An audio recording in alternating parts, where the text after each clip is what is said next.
से मसल देता है। मोक्ष अब अपना फोन निकालकर किसी को एमएसटी करता है और एक नज़र सुहानी के बोर्ड को देख हॉस्पिटल से बाहर निकल जाता है। मान का कैबिन। इधर केविन, जो अब तक मान के कैबिन में बैठा हुआ मान से बातें कर रहा था कि उसके फोन में नोटिफिकेशन बिप की आवाज आती है। केविन अपना फोन निकाल चेक करता है, जिसमें मोक्ष का एमएसजी था। केविन अपने फोन के एमएसजी ब्राउजर ओपन करता है, लेकिन जैसे ही वो एमएसजी पढ़ता है, उसके हाथ से फोन छूटते छूटते बचता है और वो शॉक्ड हो जाता है। मान केविन को ऐसे देख पूछता है, केविन क्या हुआ, किसका एमएसजी था? लेकिन केविन कुछ नहीं बोलता, वो तो अभी भी शॉक था। मान जब केविन को कुछ न बोलता देखता है तो उसके कंधे में हाथ रख पूछता है, क्या हुआ, तेरा फेस इतना हैरानी से क्यों भरा पड़ा है? किसी ने तुझे डेट में चलने को बोला है क्या? मान के कंधे में हाथ रखने और उसकी बात सुन के केविन होश में आता है और मान को देखते हुए अपने लड़खड़ाती आवाज में बोलता है, छोटा उसा, उससे भी बढ़कर है मान। केविन को हकलाता देख पूछता है, क्या हुआ, तू इतना हगला क्यों रहा है? मान की बात सुन केविन अपना फोन मान की तरफ कर देता है। मान केविन के हाथ से फोन ले देखने लगता है और उसे कहता है, क्या है ऐसा इसमें जो तू वो आगे कुछ और बोलता कि उसकी नज़र मोक्ष के एमएसटी पर पड़ती है। उसे पढ़। मान के हाथ से केविन का फोन रही ही वो लड़का जब निहारिका जी को हॉल में देखता है तो अपने कदमों को धीरे कर निहारिका जी की तरफ बढ़ जाता है। निहारिका जी का ध्यान नहीं गया कि कोई उनके पीछे आया हुआ है। वो अब भी फोन में बात कर रही थी कि वो लड़का पीछे से उनको गले से लगा देता है। निहारिका जी चौंकते हुए पीछे मुड़कर देखती है तो उनकी आंखें हैरानी से बड़ी हो जाती है। खुराना, प्लीज। निहारिका जी पीछे देखती है तो चौंक जाती है और उनके मुंह से बस यही निकलता है, आर्यन। आर्यन उनके पैर छूते हुए बोलता है, आई मिस यू मॉम, आपकी बहुत याद आई मुझे। निहारिका जी अपनी नम आंखों से देखते हुए उसके सर पर हाथ रख के कहती है, मैंने भी तुम्हें बहुत मिस किया बेटा। आर्यन अपनी माँ को सोफे में बैठते हुए बोलता है, अच्छा मॉम, ये बताओ बाकी लोग कहाँ हैं? निहारिका जी, तुम्हारे पापा किसी काम से बाहर गए हैं और मोक्ष ऑफिस गया है। उनकी बात सुन आर्यन हाँ में अपना सर हिला देता है और निहारिका जी उसे यूएसए के बारे में पूछती है। वो वहाँ कैसे रहता था, क्या खाता था, वो भी उन्हें सब सहीता बोलता है। यूं ही कुछ देर बात करने के बाद आर्यन अपनी मॉम से कहता, मॉम, मैं अपने रूम में जा रहा हूँ, बहुत थक गया हूँ, थोड़ा आराम करूँगा। निहारिका जी भी उससे जाने का बोल अपने काम में लग जाती है। ऐसे ही कब दोपहर से शाम होती है पता नहीं चलता। शाम को वक्त एक ऊंची इमारत जो आसमान को छू रही थी, उस इमारत के टॉप पर बड़े और सुनहरे अक्षरों में खुराना कॉरपोरेशन लिखा हुआ था। उस इमारत के 15 फ्लोर के एक रूम था जो पूरे कांच की वॉल से बना हुआ था। ये किसी का कैबिन लग रहा था जिसको बड़े सलीके से रखा गया था। उसी रूम में एक सोफा रखा हुआ था और उससे अटैच एक रूम था जिसमें मोक्ष को कभी देर हो जाती थी तो यही आराम किया करता था। मोक्ष अपने कैबिन में काम कर ही रहा होता है कि उसके कैबिन का डोर नॉक होता है तो मोक्ष अपनी कठोर आवाज में कम इन कहता है तो केविन अंदर आता है और मोक्ष के सामने खड़ा हो जाता है, जिसे देख मोक्ष कहता है, काम हुआ? तो केविन यस बॉस कहता। केविन मोक्ष को देख बोलता है, सर क्या आप ये करना चाहते हैं? मोक्ष एक नज़र केविन को देखता है पर कहता कुछ नहीं। वो अपनी चेयर में लीन होकर बैठ जाता है और अपनी आंखें बंद कर देता है तो उसकी आंखों के सामने कुछ पुरानी यादाश्त होती है। फ्लैशबैक, एक लड़का एक बड़े से घर में खून से लथपथ फर्श पर पड़ा हुआ था। उसके पेट से खून बह जा रहा था जिसे उसने अपने हाथ से दबाया हुआ था कि तभी वहाँ एक लड़का दार आता है और उसे ऐसी हालत में देख उसके पैर वहीं जम जाते हैं। तो फर्श पर पड़ा हुआ लड़का उसे देख अपनी लड़खड़ाई आवाज में कहता है, मोक्ष। उसकी अब सुन। मोक्ष उसके पास आकर नीचे बैठ जाता है और उसका सर अपने गोद में रख के कहता है, अभी किसने किया ये? चल हम अभी हॉस्पिटल चलते हैं, तुझे कुछ नहीं होगा। उसकी बात सुन अभी कहता है, नहीं यार, मेरे पास अब ज्यादा वक्त नहीं है। मोक्ष चिल्ला के कहता है, चुप कर, कुछ नहीं होगा तुझे, मैं कुछ नहीं होने दूंगा तुझे, समझा? मुझे ये बता, ये किसने ने किया? और तू तो आज यहाँ अंजलि को प्रपोज करने वाले था, क्या हुआ? और अंजलि कहाँ है? जिसे सुन अभी फीकी हंसी हंस के कहता है, यार तेरे दोस्त फेल हो गया, सब झूठ था, 2 धोखेबाज थीं। अब अभी की सांसें भी उखड़ने लगी थी। वो अपनी अटकती आवाज में कहता है, मोक्ष, मेरा बस एक काम कर देना। मेरे दोस्त, मुझे पता है मेरा बचना मुश्किल है। प्लीज तू वादा कर कि मेरी बहन को उनसे बचाएगा, तो उनको कभी पता नहीं लगने देगा कि वो मेरी बहना है। अभी अपना हाथ मोक्ष के सामने बढ़ा के कहता है, वादा कर, उसे सुरक्षित रखेगा। प्लीज यार वादा कर, उससे कभी पता नहीं लगने देगा मैं कौन था। इतना कह उसकी सांसें अब रुकने लगी थीं।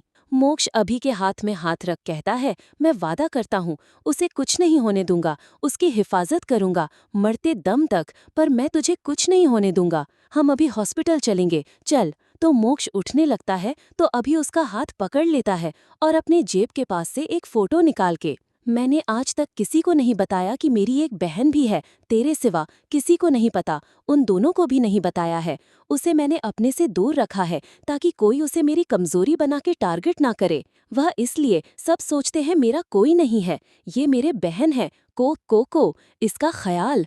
इतना बोलते ही अभी की सांसें रुक जाती हैं और उसका हाथ ढीला होकर नीचे फर्श पर गिर जाता है जिसमें उसकी बहन की फोटो थी। तभी मोक्ष को किसी की आवाज सुनाई देने लगी है, मोक्ष, मोक्ष।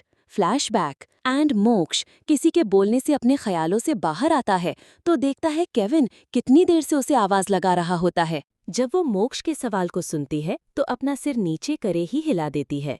मोक्ष जो उसे ही देख रहा होता है, उसकी ये हरकत देख उसकी आंखें छोटी हो जाती है और वो अपनी कोल्ड वॉइस में बोलता है, if you have a tongue then speak through your mouth.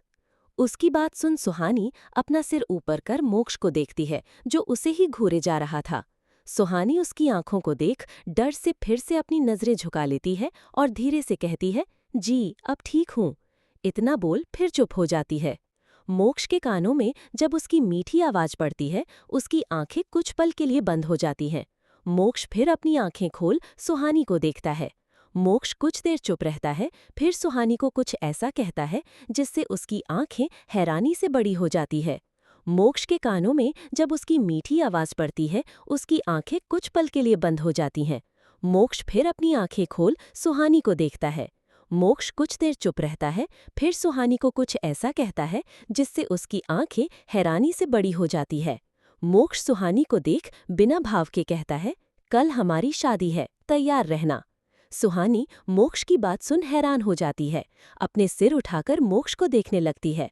उसको ऐसा देख मोक्ष फिर कहता है, अब मुझे ऐसे मत देखो, मैंने तुम्हारी जान बचाई है, तो आज के बाद तुम्हारी इस जिंदगी में मेरा हक है। So from today onwards you will do whatever I से, अंडरस्टूड? कल सुबह तुम्हारे लिए कपड़े आ जाएंगे। सुहानी उसकी बात सुन अपनी नजरें नीची कर देती और कुछ नहीं बोलती। बोलती भी क्या, उसे कुछ समझ में ही नहीं रहा था कि उसके साथ हो क्या रहा है। सुहानी अभी अपने ख्याल में ही गुम थी कि उसके कानों में मोक्ष की कठोर आवाज आती है, did you here what I just said? मोक्ष की बात सुन सुहानी मोक्ष को देखने लगती है। सुहानी को देख मोक्ष समझ जाता है उसने कुछ नहीं सुना जो अभी अभी उसने कहा था। मोक्ष सुहानी को अपनी सर्द नजरों से देखने लगता है, फिर अपनी सख्त आवाज में कहता है, मैं कल आऊंगा, तब तक तुम तैयार रहना। और हाँ, याद रहे, यहाँ से भागने की कोशिश मत करना क्योंकि तुम अब मुझसे बचकर नहीं जा पाओगी। मोक्ष इतना बोल अब सुहानी के बोट से बाहर आ जाता है और बोट में सुहानी दरवाजे की तरफ देखने लगती है। उसे तो कुछ समझ में ही नहीं आ रहा था उसकी जिंदगी में हो क्या रहा है। उसके आंखों से अब बेहिसाब आंसू बहने लगते हैं। सुहानी अब अपने ख्यालों में खो जाती है कि उसकी जिंदगी कैसे कुछ घंटों में बदल गई। जब वो आश्रम से बाहर सामान लेने गई थी तब उसे किसी ने किडनैप कर बेहोश किया था और जब उसे होश आया तो वो किसी रूम में थी। उसे समझ में नहीं आ रहा था कि उसके साथ हो क्या रहा था कि वो है कहाँ। उसने तो कभी आश्रम के बाहर की दुनिया नहीं देखी थी। उसने तो 12th भी अपने आश्रम से ही किया था। वो तो अक्सर मार्केट जाया करती थी और उसके अलावा कहीं नहीं जाती थी। उस दिन भी वो वहां से मार्केट गई थी अपनी दोस्त गीता के साथ जो उसी आश्रम में रहती थी। जब वो दोनों मार्केट गई थी, सुहानी ऐसे चलते चलते किसी से टकरा गई थी जिससे वो गिरने को हुई तो उस शख्स ने उसे पकड़ लिया था। उसने सुहानी को देखा जो बहुत ही सुंदर दिख रही थी। सुहानी उस शख्स को देख जल्दी से पीछे हटती है तो वो शख्स सुहानी का हाथ पकड़ लेता है। सुहानी उसे अपना हाथ छुड़ाने लगती पर वो शख्स उसे जबरदस्ती अपने साथ ले जाने लगता है, जिसे देख गीता जल्दी से शख्स का हाथ सुहानी के हाथ से छुड़ाने लगती है पर शख्स उसे धक्का देता है और गीता की तरफ देख कहता है, एक बार जो चीज विशाल आहूजा को पसंद आ गई वो उसकी हो जाती है और फिर सुहानी को देख हंसने लग जाता है। फिर सुहानी की तरफ देखकर, मैंने इतनी सारी लड़कियां देखी हैं पर तुम जैसे नहीं, तुम तो बिल्कुल किसी फूल की तरह हो। फिर सुहानी के चेहरे हाथ फेरने लगता है। सुहानी को उसका छूना अच्छा नहीं लगता, वो उसे धक्का देती है, लेकिन विशाल उसके हाथ को कस के पड़ता है। सुहानी के आंखों से लगातार आंसू बहे जा रहे थे। विशाल सुहानी का हाथ पकड़ खींचते हुए अपने साथ ले जाने लगता है। इस वक्त विशाल के साथ उसके बॉडीगार्ड भी थे। गीता उठकर सुहानी के पीछे जाने लगती है तो विशाल के बॉडीगार्ड उसे रोक देते हैं। सुहानी अपने आप को छुड़ाने की कोशिश कर रही होती है कि विशाल एक बॉडीगार्ड की तरफ इशारा करता है तो एक बॉडीगार्ड जल्दी से आगे बढ़ एक रुमाल में कुछ डालता है और फिर उस रुमाल को सुहानी के पीछे से उसके मुंह में लगा देता है, जिससे सुहानी वहीं बेहोश हो जाती है और विशाल उसे अपनी कार में डाल देता है। सुहानी को सारी बातें याद आने लगती हैं।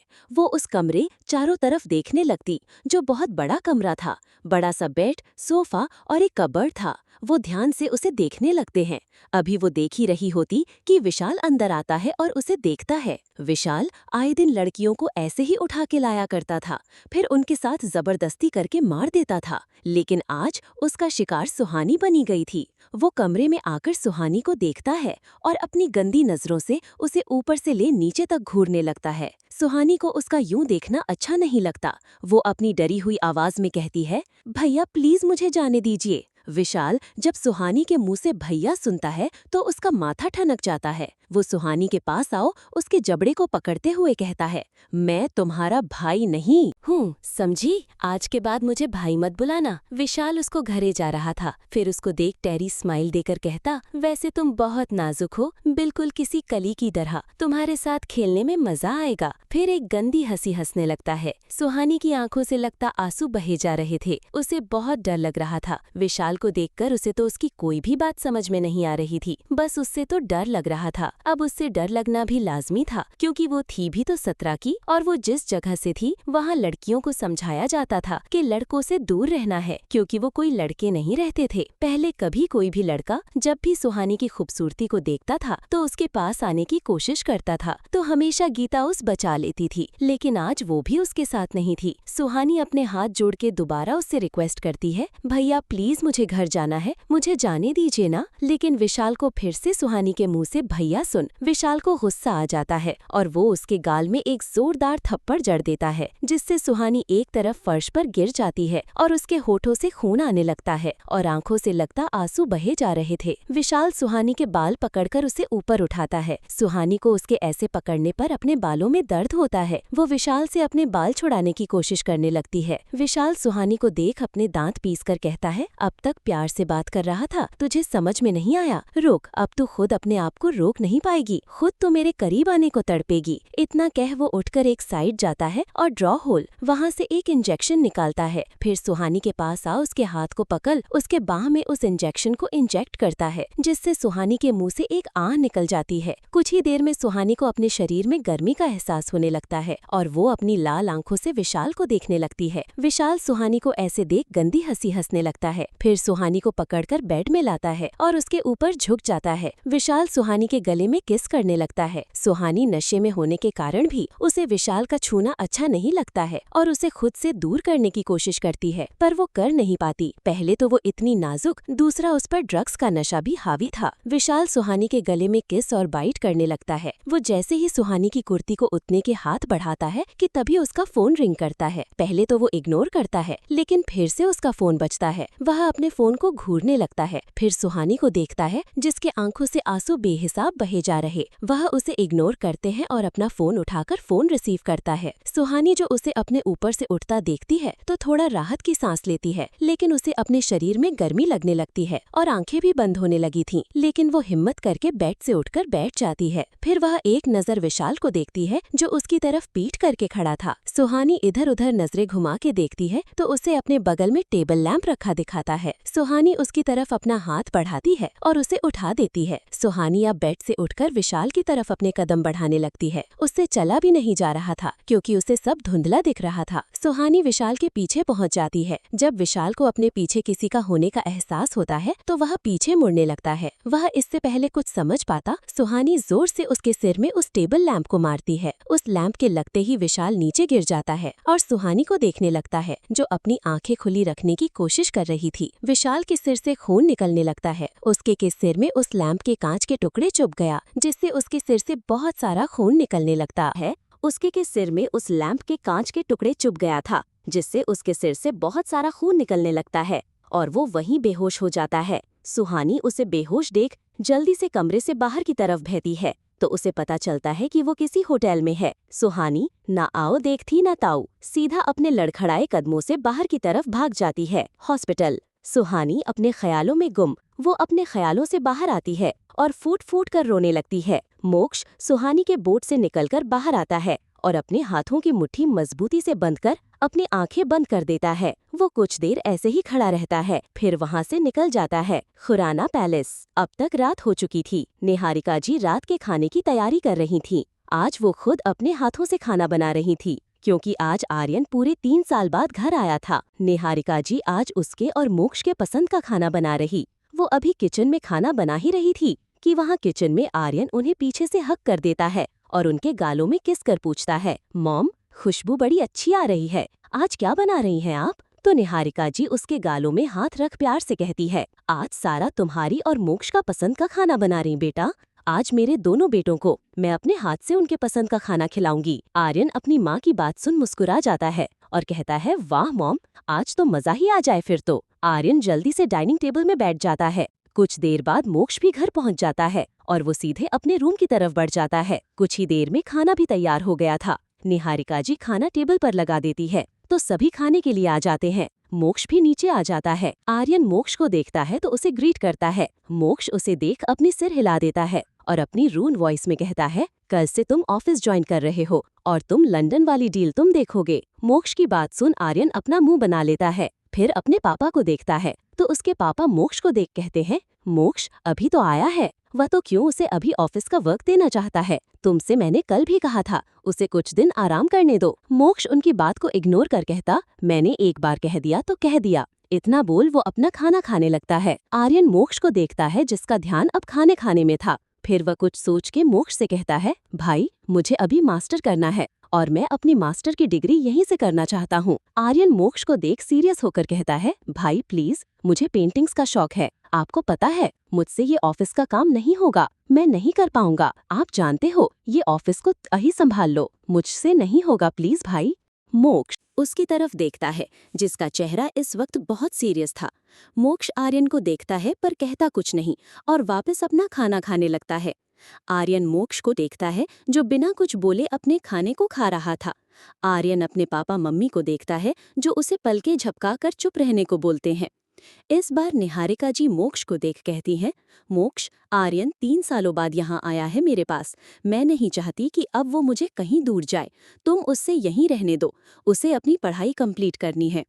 मोक्ष बिना भाव के सबको एक नज़र देखता है, फिर अपनी चेयर से उठ जाता है और जाने लगता है।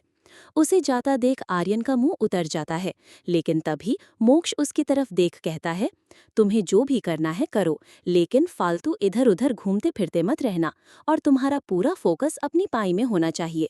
मुझे तुम्हारी कोई भी खबर मिली तो हमारे लंदन वाले प्रोजेक्ट को हैंडल करने तुम जाओगे, वो भी पूरे 3 महीने के लिए। मोक्ष की बात सुन आर्यन जल्दी से अपना सिर हिला देता और खुश होकर कहता है, भाई मैं आपसे प्रॉमिस करता हूँ आपको शिकायत का मौका नहीं दूंगा। आर्यन की बात सुन मोक्ष भी बिना कुछ बोले अपने कमरे की तरफ आ जाता है।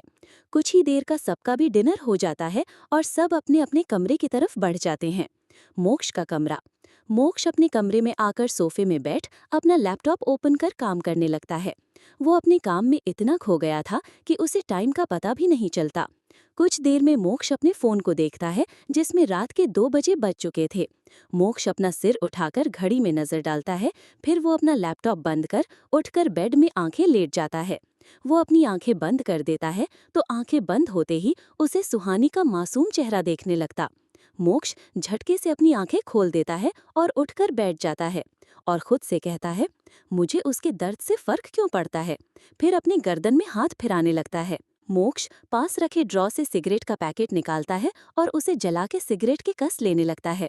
उसे अजीब सी बेचैनी हो रही थी और वो क्यों उसे पता नहीं था।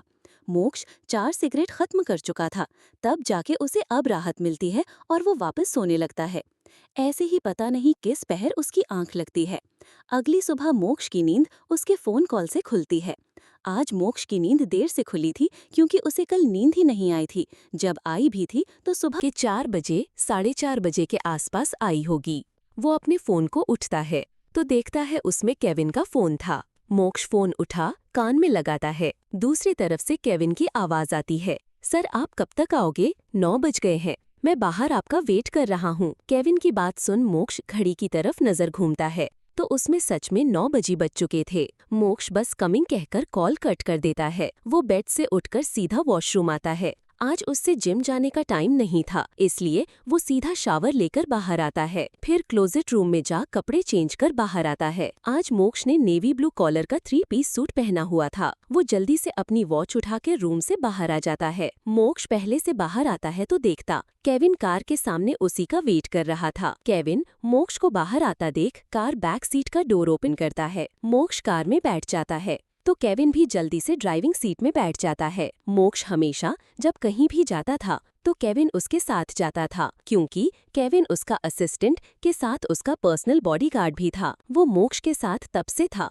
जब मोक्ष 15 साल का था। तब से वो मोक्ष के साथ उसके सेफ्टी के लिए रहता था। मोक्ष केविन को हमेशा अपने फैमिली और दोस्त की तरह ट्रीट करता, तभी तो केविन उसे कभी भी कुछ भी बोलता था वो उसका कुछ रिएक्ट नहीं करता था। मोक्ष की कार अब वहाँ से निकल जाती है। हॉस्पिटल। मोक्ष की कार हॉस्पिटल के बाहर आकर रुकती है। केविन बाहर आता है और पीछे कार का डोर ओपन करता है और मोक्ष रोप से कार से बाहर उतरता है। उसने अपने आँखों में सेट्स चढ़ाए हुए थे।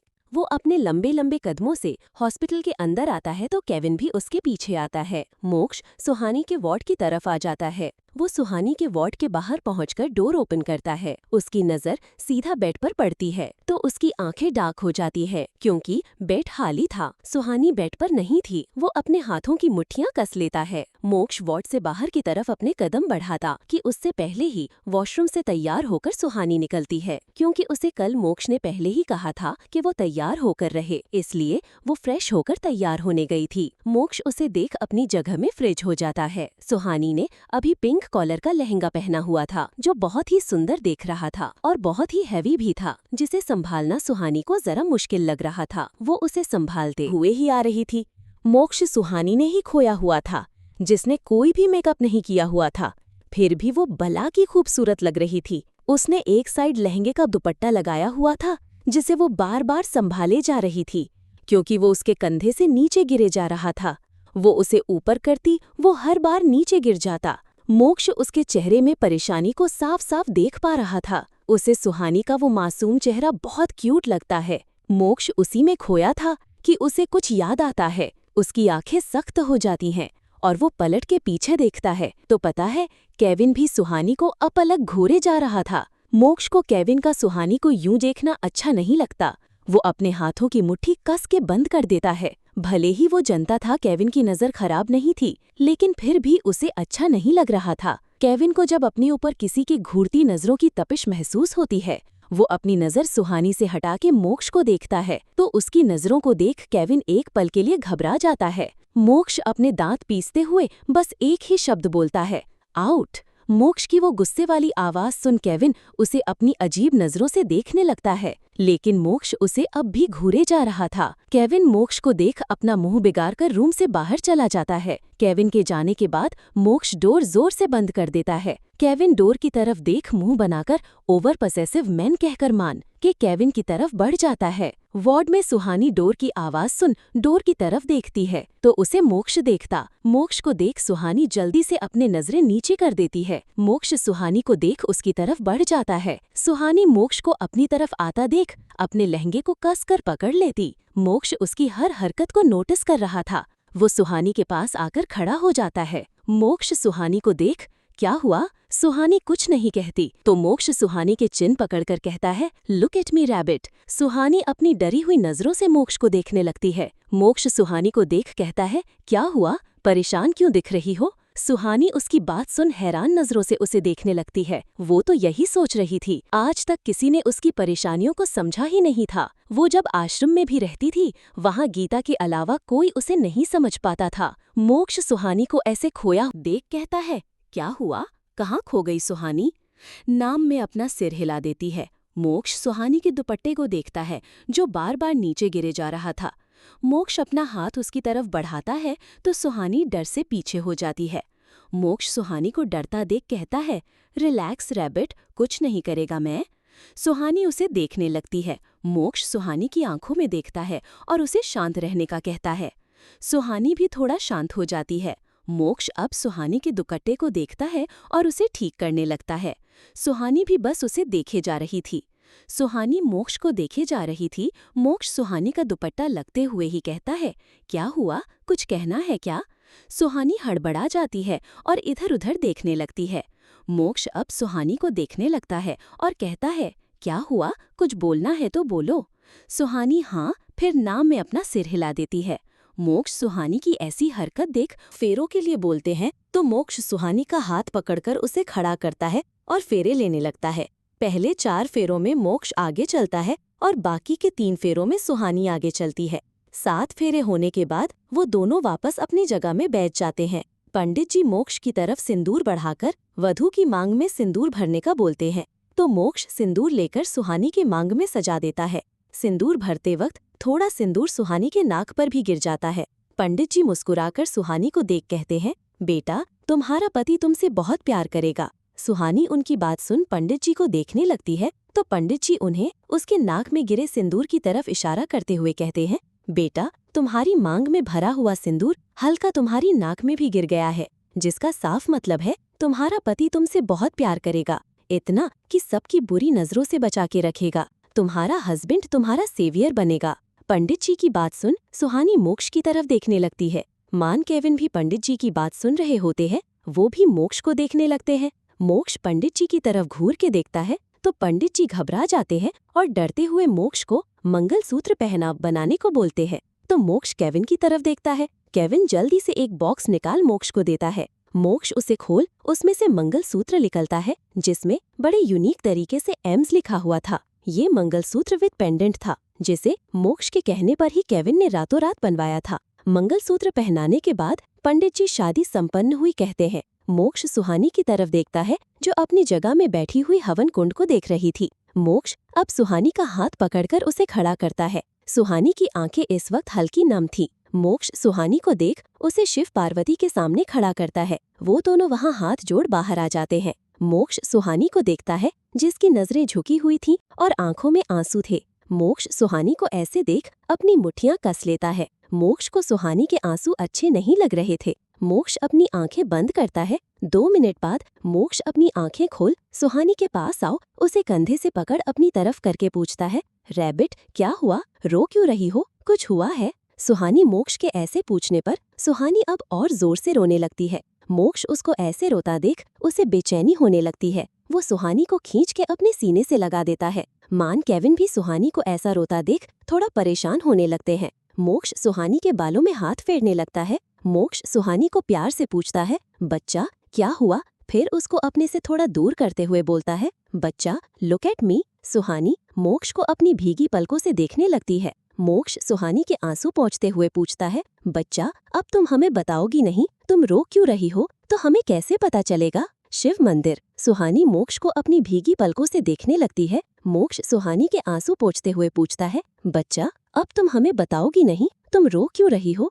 तो हमें कैसे पता चलेगा? सुहानी मोक्ष की बात सुन सिसकते हुए बोलती है, वो आपने मुझे इतने प्यार से पूछा ना, इसलिए। सुहानी की बात सुन मोक्ष के साथ साथ केविन मान का मन तो कर रहा था कि वो अपना सिर किसी दीवार में दे मारे। मतलब ये लड़की इतनी देर से इसलिए रो रही थी क्योंकि इसे प्यार से पूछा था। मतलब हद है। सुहानी मोक्ष को देख आगे कहती है, मैं जिस अनाथ आश्रम में रहती थी ना, वहाँ गीता के अलावा कोई भी मुझसे ठीक से बात नहीं करता था। सब मुझसे नफरत करते थे। मैंने ना गीता से भी पूछा था, सब मुझसे नफरत क्यों करते हैं? तो गीता ने मुझे बताया था कि मैं खूबसूरत हूँ ना, इसलिए। तो मैंने गीता से पूछा, अगर मैं कम खूबसूरत दिखूंगी तो सब क्या मुझसे दोस्ती करेंगे? तो गीता ने कहा, दोस्ती दिल की जाती है और वो लोग तुम्हें कभी दिल से दोस्त नहीं मानेंगे। सुहानी ये बोलते हुए किसी छोटे बच्चे की तरह मासूम लग रही थी। मोक्ष को सुहानी को देख प्यार आ रहा था, बट वो ये जाता नहीं सकता था। केवल मान को तो वो बहुत क्यूट लगती है। मान सुहानी को देख कहता है, कोई बात नहीं रैबिट, हम है ना तुम्हारे दोस्त। मान की बात सुनकर मोक्ष को बहुत गुस्सा आता है। वो क्यों, वो भी नहीं जानता था। लेकिन सुहानी मान को देख अपना सिर ना में हिलाकर कहती है, नहीं, आप मेरे दोस्त नहीं हो। मान का तो उसकी बात सुन चेहरा ही लटक जाता है। लेकिन फिर सुहानी की बात सुन मान की आंखों में नमी तैर जाती है। सुहानी मान को देख कहती है, आप मेरे दोस्त नहीं, आप मेरे भाई हो। फिर थोड़ा मायूस होकर, वह मेरा कोई भाई नहीं है ना, मैं अनाथ हूँ ना, तो आप मेरे भाई बन जाओ। सुहानी की बात सुन मान की आंखें नम हो जाती है और मान सुहानी के पास आओ उसे अपने सीने से लगाकर कहता है, हाँ प्रिंसेस, आज से मैं तुम्हारा भाई हूँ। फिर रुककर, मैं ही नहीं, ये भी तुम्हारा भाई है। मान केविन की तरफ इशारा करता है। केविन भी सुहानी को देख उसके पास आकर उसके सिर पर हाथ फेर कहता है, हाँ प्रिंसेस, मैं भी तुम्हारा भी हूँ। सुहानी खुश हो जाती है और कहती, सच्ची भाई? मान भी उसके सिर में हाथ फेर, मुच्ची बच्चा। मोक्ष तो सुहानी की बात सुन उसे बिना भाव के देख रहा था, परंतु उसकी आंखों में कहीं अनकहे छुपे भाव दिख रहे थे जिसे कोई नहीं पढ़ पाता। केविन मोक्ष को देख पूछता है, क्या हुआ, तुम ठीक हो? मोक्ष केविन को देख अपने आप को नॉर्मल कर हाँ में अपना सिर हिला देता है। केविन मोक्ष को देखता है जो सुहानी को ही देखे जा रहा था। कोई बात है क्या जो तुझे पता हो हमें नहीं? मोक्ष अब केविन को देखने लगता है। केविन मोक्ष को देख पूछता है, तुम हमसे कुछ छुपा रहे हो क्या? मोक्ष अपनी नजरें चुराते हुए बोलता है, ऐसा कुछ नहीं है। केविन मोक्ष को अपनी सुहानी भी अब उनकी तरफ देखने लगते हैं।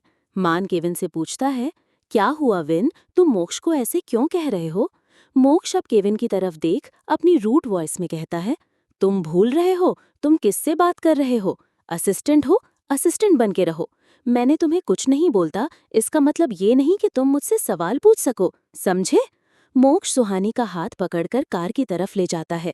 मान केविन को देख कहता है, तुम उसकी बात बुरा मत मानना, तुम्हें पता है ना वो कैसा है? केविन हाँ में अपना सिर हिला देता है। फिर अपने मन में कहता है, मुझे पता है मोक्ष, तुमने ये जानबूझकर बोला है ताकि तुम मेरे सवालों से बच सको। मैं तुम्हें अच्छे से जानता हूँ, तो तुम कब क्या बोलते हो और क्यों बोलते हो, ये बात बिल्कुल सही थी। मान भी मोक्ष को उतना नहीं जानता था जितना केविन। भले ही मान मोक्ष को केविन से पहले जानता हो, पर वो मोक्ष को उतना नहीं पहचान पाता था जितना केविन। केविन तो मोक्ष के आंखों तक को पढ़ लेता था। इसीलिए तो मोक्ष ने केविन को इतना कुछ कह दिया था, क्योंकि वो जान चुका था केविन जरूर उसकी आंखों को पढ़ लिया होगा। इधर गाड़ी में मोक्ष ने अपने हाथों की मुट्ठियां कसी हुई थीं। वो सीट के पीछे लीन होकर अपनी आंखें बंद किए हुए था। साफ पता चल रहा था उसने जो अभी केविन से बात की है उसको अपने आप पर बहुत गुस्सा आ रहा था। वो अपने गुस्से को कंट्रोल कर रहा था। सुहानी तो कार की खिड़की में चिपकी हुई उसी को देखे जा रही थी। मोक्ष को जब ये महसूस होता है कि कोई उसे देख रहा है तो वो अपनी आंख खोल सुहानी को देखने लगता है। सुहानी जो उसे ही देख रही थी, मोक्ष के देखने पर वो अपनी नजरें झुका लेती है। मोक्ष सुहानी को देख कहता है, रैबिट, इधर आ मेरे पास। सुहानी डरते हुए उसे देख रही थी। भले ही उसे पता था मोक्ष उसे कुछ नहीं करेगा, फिर भी उसे डर लग रहा था। वो अपनी जगह से नहीं हिलती है। मोक्ष सुहानी को नहाता देख उसे अपनी आंखें छोटी करके देखने लगता है, पर सुहानी ने तो अपना सिर नीचे किया हुआ था। मोक्ष सुहानी की तरफ अपना हाथ बढ़ाकर खींच के उसे अपनी गोद में बैठा देता है। सुहानी तो हैरान नजरों से देखने लगती है। मोक्ष सुहानी को खुद पर यूं हैरानी से देखता पूछता है, क्या हुआ, क्यों देख रही हो ऐसा? सुहानी डरते हुए कहती है, कुछ नहीं। मोक्ष अपनी एक आईब्रो ऊपर उठा देता है। सुहानी उसे देख कहती, वो आपने उन अंग्रेज भैया को क्यों डांटा? सुहानी को केविन का नाम पता नहीं था और केविन भले ही इंडियन था, लेकिन उसकी शक्ल को देख सब उसे फॉरेनर समझते थे।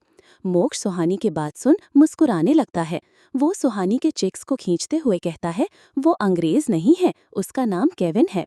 मोक्ष के गाल खींचने पर सुहानी अपने गालों में हाथ लगाते हुए, दर्द हो रहा है। मोक्ष उसके गालों पर अपने हाथ रखते हुए अंगूठे से वहां पर सहलाने लगता है।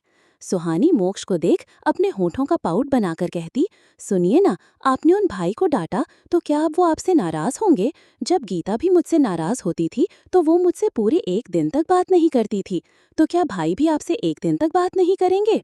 मोक्ष सुहानी के होठों को देखता है जिनका उसने अभी पाउट बनाया हुआ था, और वो अभी उसे ही देख रही थी।